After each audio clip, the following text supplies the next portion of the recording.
Getting this last load of cut last night, getting it loaded up, we'll haul it off.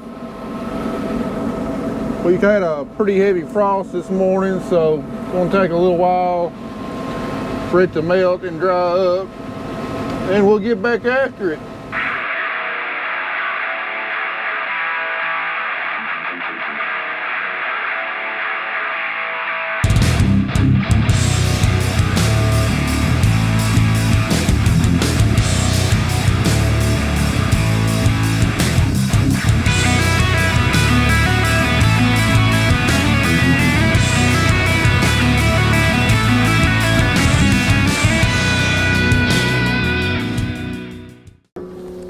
Alright, hopefully last time I gotta fill this thirsty girl up for the year.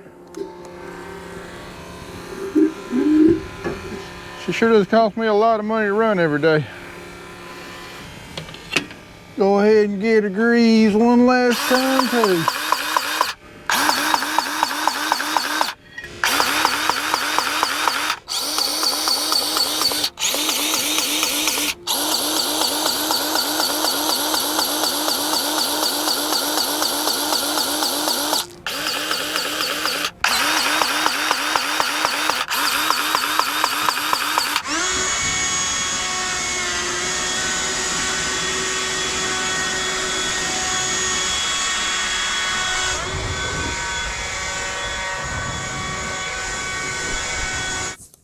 Alright, one last day.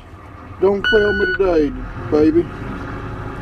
Finally, at long last, the last full day of harvest.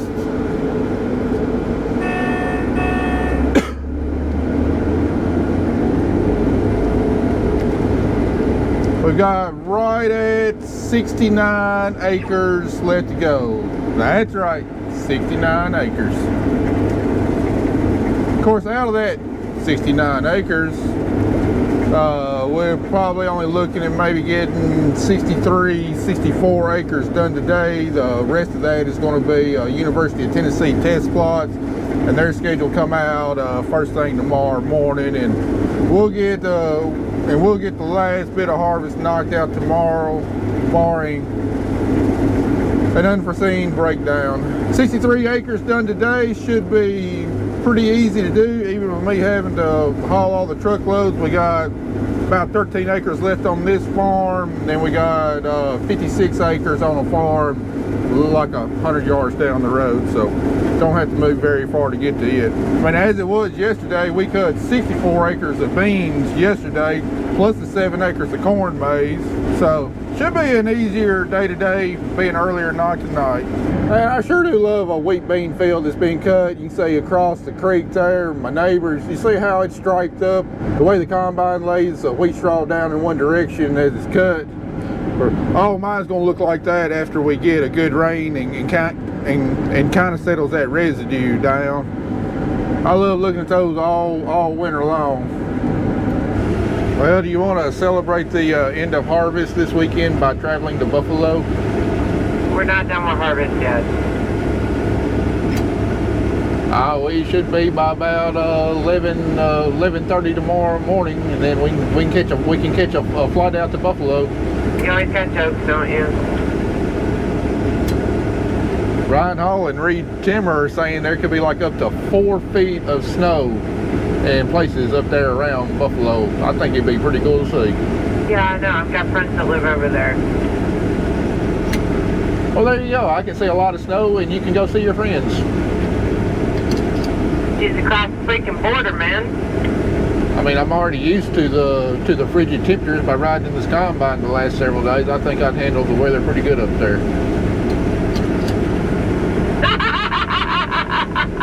Excuse me while I go die laughing. Just like once in my life, I'd like to experience a hurricane. I'd also like to experience a blizzard one time in my life. Coming from someone who has experienced numerous blizzards, trust me, it is not a good time. What, you mean you just don't sit by the fire for a couple days and drink hot chocolate and play board games? Wow, you are full of jokes today. I can't stop laughing. That was a knee slapper. Fine, I'll go all by myself then. It's not the being able to see 2 feet in front of you. It's knowing that you have 4-wheel drive, but you can't do nothing about it because you can't go anywhere. The stores are closed, there's no milk, there's no water, there's no nothing. Then you have power outages. Then you better pray and hope and pray that your generator has gas, because probably the gas station is closed. And if Waffle House closes, we all know everyone is screwed. That is what a blizzard is. Oh, and it's freaking cold. If you go up there with me, I'll jump in Lake Erie or Lake Ontario, whichever one is close up there. Why? Just to prove my manliness to you. You wouldn't come out of that water looking very manly. Truth be told, I'm not going to go into the water looking very manly. On a more serious note, you really bush hogging all weekend? Do I need to clean the cotton picker if Nate is still sick? How are you going to clean the cotton picker with one hand and that one hand being your weak hand? Adapting, just like I am now. The only thing left on the cotton picker is like up in between the heads and behind the heads and up in and around the engine, all real tight places. But yes, while it is dry, I'm going to get as much bush hogging I'm going to get as much bush hogging done as I possibly can. I mean, if you do want to help and try and wash something, probably, I mean, we got 2 tractors there that you could do reasonably easy with one hand. And that tractor that you're in right now probably needs to be done first, because if we do wind up doing a Christmas display, that's going to be the tractor we're going to use. Next weekend is available. Would you and your dad be able to go get the steers? I guess so. I don't know why people talk about celebrating end of harvest, because we never celebrate that stuff, because it's always, you have to get this done and that done. Like, I don't understand why people do that. Yeah, in reality, on our farm, it only gets busier after harvest. Instead of focusing on one thing, you got about 3, 4, or 5 different things going on you got to get done. I know, it's depressing as shit. I'd say either they're not good business people, they know something we don't know, or they just got people that do it for them. I'm betting they know something we don't know. Being in the field's the easy part. I don't understand why people think this is the hard part. Alright, we got done with the other farm, and like I said, our other farm is like a few hundred yards down the road, so we just gonna leave the header on. Hardly anybody comes down this road. It's got a few mailboxes to dodge. We can get into the back side of this farm. And just as I speak, somebody just turned on this road way up there. Go figure. Let me go ahead and pull over here.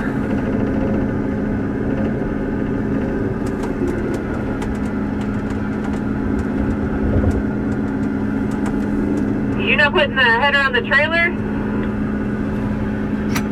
Nah. Where am I supposed to pick you up at? I'm going in the backside over here, and I'm going to cut my way up to the front and cut out a spot. Pick you up in the GMC. Yeah.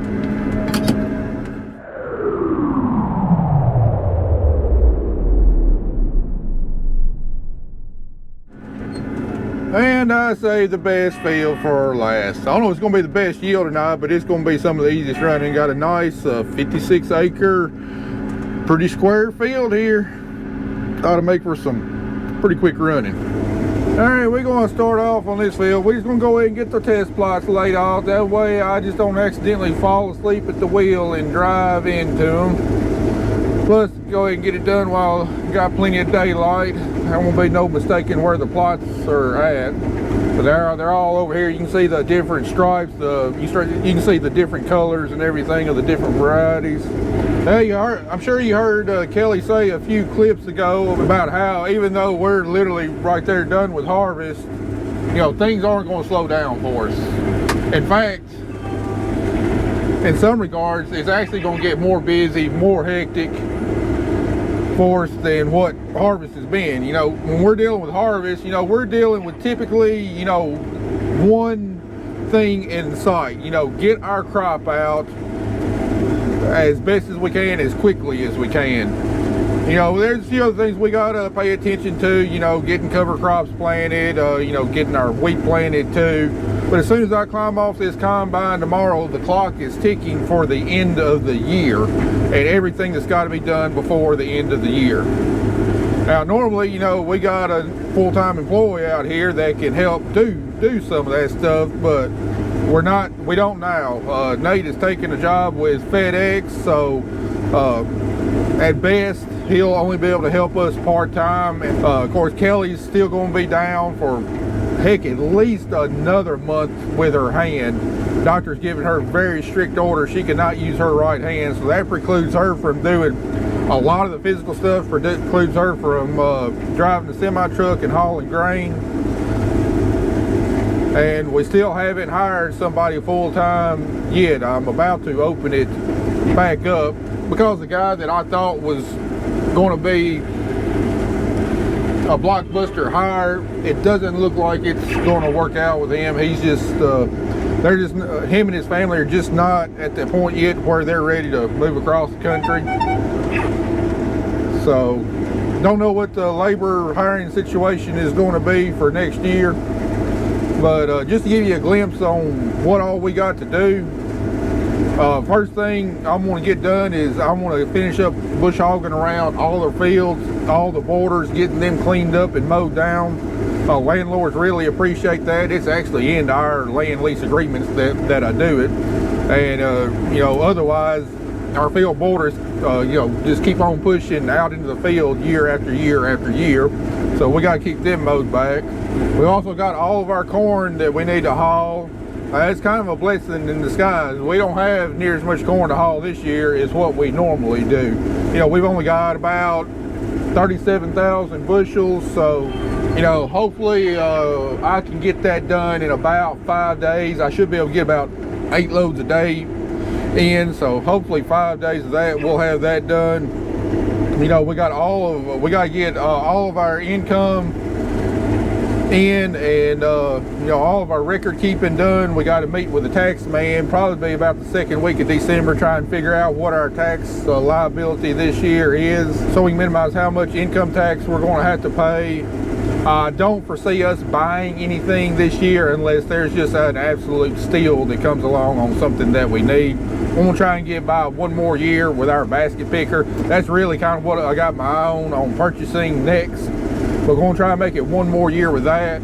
I really don't want to buy anything because I want to have as much cash in the bank as possible for this upcoming season, so we don't have to borrow as much money next year. You know, taking a look at these interest rates, that's probably going to be somewhere around 7-8%. So I want to borrow as little amount of money next year as possible. I think that'd be the sound financial decision. You know, the only thing that I'm really looking at buying, just depending on what our financial situation is once we get all our income in, is maybe a pickup truck. You know, right now I got a 2006 Ford F-250 that we do our heavy hauling with. You know, it's gotten to the point, it's starting to give a few problems. Of course, it's got the 6-liter diesel in there, which is notorious anyway. And really kind of want to get rid of it before we do run into some big issues with it. You know, I got a 2005 GMC half-ton truck. Been the most reliable thing I've ever bought, but it's got like 190,000 miles on there, and I'd like something with a few more creature comforts. So plus Carter's already committed to buying it because he'll be turning 15 this coming up year, going to be getting his hardship license, and that'd be a really good starter vehicle for him, nice and cheap to own and operate. And if he happens to wreck it, which a lot of teenagers do, you know, no big deal. It won't be a big financial hit. And then we've also got to start preparing for next year. Got to put our seed orders in to get the early discounts for that. You know, I pretty much know, you know, how many acres of what crops I'm going to have for next year, just following our rotation. But we got to pick out varieties, figure out, you know, how many bags of each we're going to need, where we're going to place them, all that kind of stuff. We got winter meetings to go to learn about, you know, new seed varieties, new chemicals, new products, new practices. Got those to attend. So, you know, we're going to be going in just a ton of different directions. So this is probably going to be, you know, our last harvest video unless something just absolutely catastrophic happens in the next 50 acres. This is going to be our last harvest video, and the next time I see y'all, I really don't know what we'll be doing. frankly, guys, I'll be honest with you, I'm slap wore out. It seems like every single day this year we've been having to deal with problems, put out a fire. Every time we put out a fire, 2 more pop up, and it's just I'm mentally and physically drained. I've got nothing left in the tank. That don't mean that I can stop working. I can go take a break after harvest is done because we got all this stuff that's got to be done, but I'm probably not going to be carrying the camera around with me very much at all, just because I need to focus on just getting the job done and, you know, not worry about documenting. You know, a lot of this stuff was documented in the past and, you know, not going to be a whole lot different. So I'm probably going to take a little bit of a break from filming. Of course, all these harvest videos going to get us by for a while. I might show you a little bit here and there, but I'm definitely going to put down the camera for a while and just enjoy not having to tape up a microphone every single day when I go to work. Hopefully get my batteries recharged a little bit from the filming aspect, and, you know, first of the year, be able to come back, hopefully have some good content for you with winter work. Well, it is official. These Pioneer 47A64s are now my favorite bean. This is double crop, folks. Planted, I don't know, somewhere around June 20th or so. I mean, it's absolutely fantastic. We definitely saved our best double crop bean for last. These double crop soybeans have been exceptional. Overall, as a whole, because of those few farms, this isn't going to be the best year I've had on double crop soybeans, but I think it'll be either second or third. And when we saw these soybeans in the middle of July, they was about this tall, not even above the wheat stubble yet. They was burnt up because we sprayed prefix on them and just wasn't enough moisture for them to grow out. I mean, they were literally on the verge of dying. I mean, with what we've seen around the field edges, you know, some of them did die, but these out here away from the field edges, I mean, they were this close to dying. And here we are with yields 65 to 70 bushels an acre.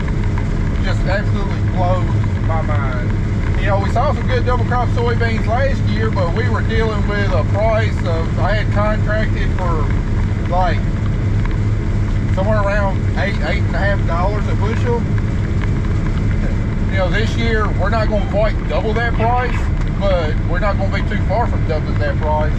I think we're going to be able to put quite a bit of cash back into reserves to prepare us for next year.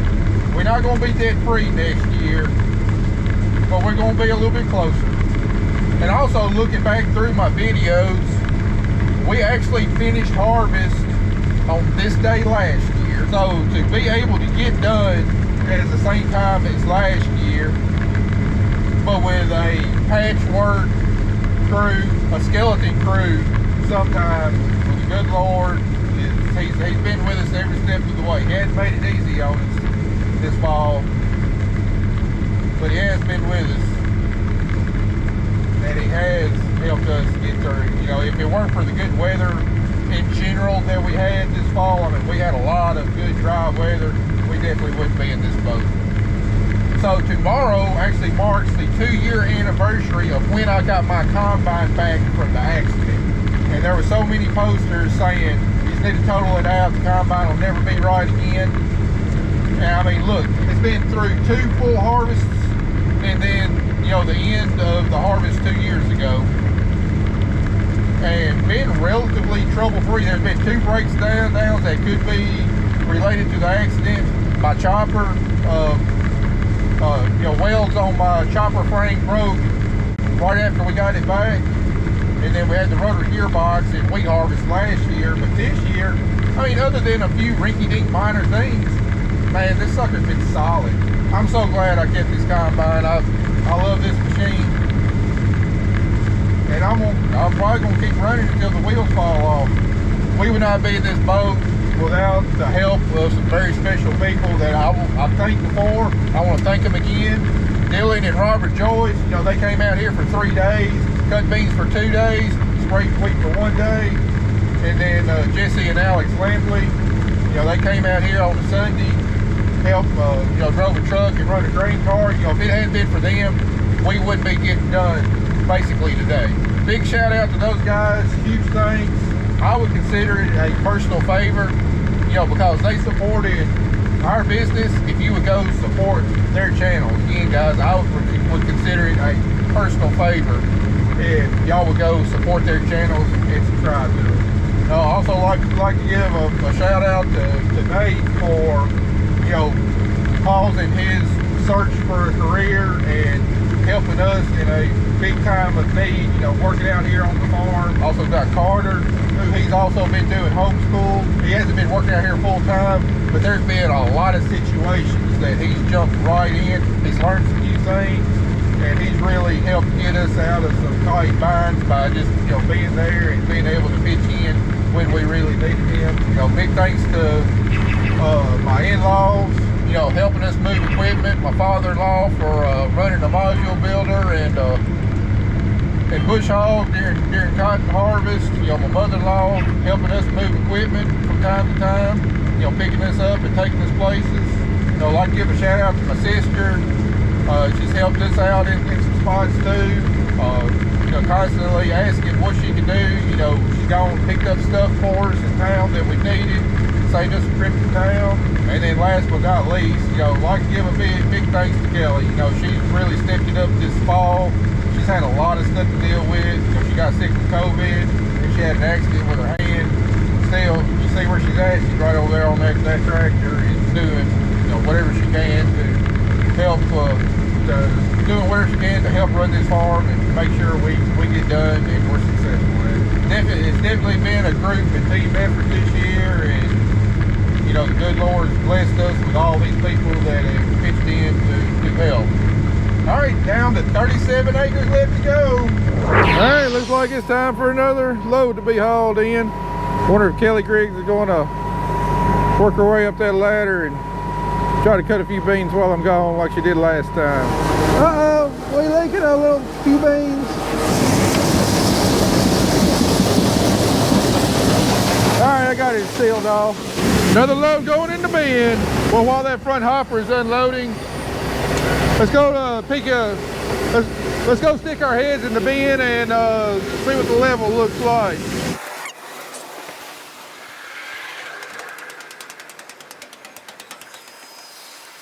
Not a bad view from all the way up here. A little breezy, a little chilly though. All right, let's open this door, see what it looks like. We're well over halfway up. It looks like we're 3 rings from the top right here.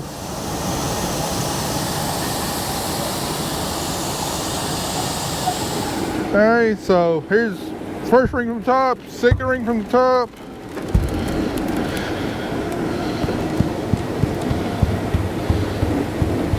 Yeah, we're about 2.5 rings from the top. So this is a 43,000 bushel bin. So, I mean, we're getting up there close to, we're getting up there, you know, not too far away from 30,000 bushels of beans being in there. I haven't added up all the weights and everything that we got on our spreadsheet, but that's just a rough guesstimate. So just saying it's 30,000 bushels, you know, say we'll get an average price of, I got some contracted for over $15.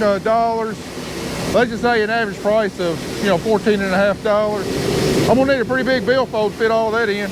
Well, just got done completing my spreadsheets and figuring everything up. Right now we got a hair over 27,000 bushels in the bin, so I wasn't too far off on my estimate.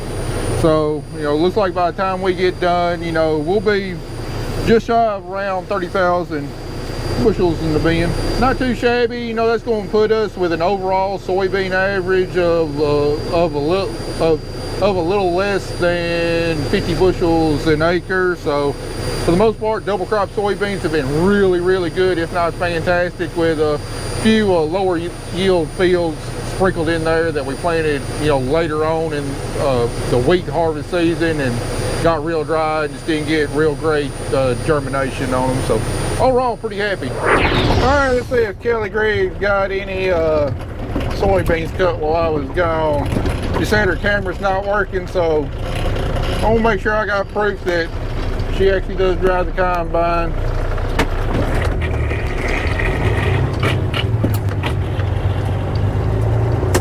I see some dust blowing. I see her lights going off and a little bit of a bubble going up, so I'm gonna hop on the grain buggy here and see if she wants to try her hand at unloading on the go. All right, I'm coming. You want to try unloading on the go? And she gets on to me for being hunched over the steering wheel.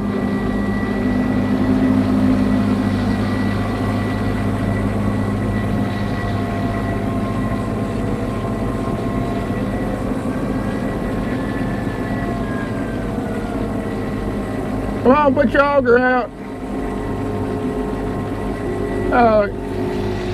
There we go. I forgot she's only got one hand. That explains the silence.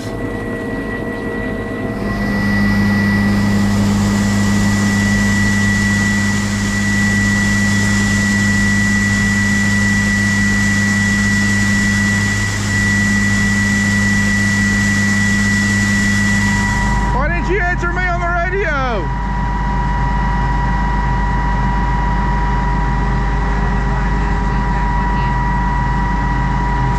Let me hold your butt. I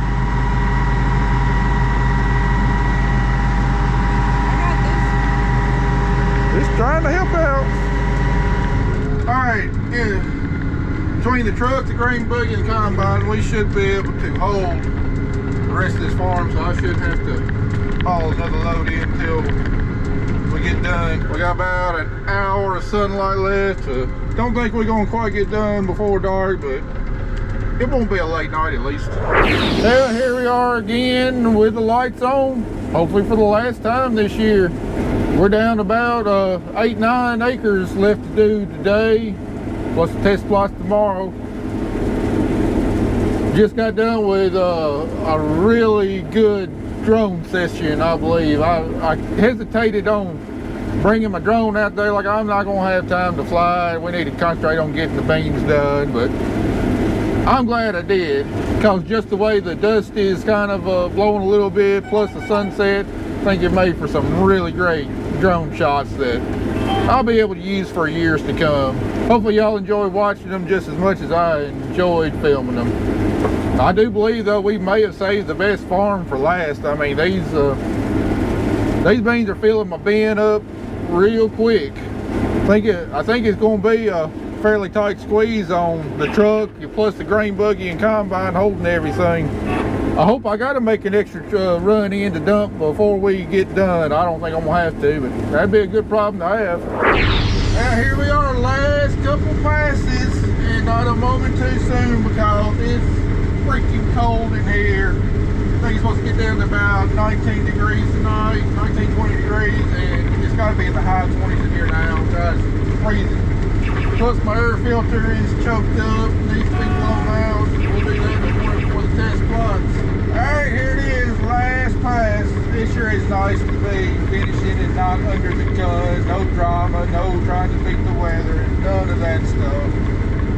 Get done at 6 o'clock in the evening. Here we go.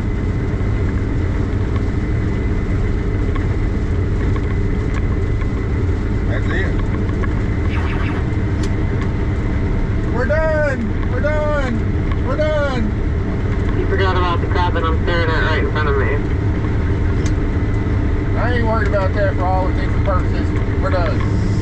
Oh, such a relief. Such a relief. We just barely was able to hold it all. In fact, I don't think I can fit all my combine on here. But like I said, that's a good problem to have. Finish out harvest with a big old load of beans. Well guys, that's going to do it. I sure appreciate y'all riding along. Hope you enjoyed all the videos from this year, from start to finish. It's time for us to go home for a little R&R. Don't know when we'll be back or what we'll be doing, but it'll be time to do it all over again before we know it. See you in the next one.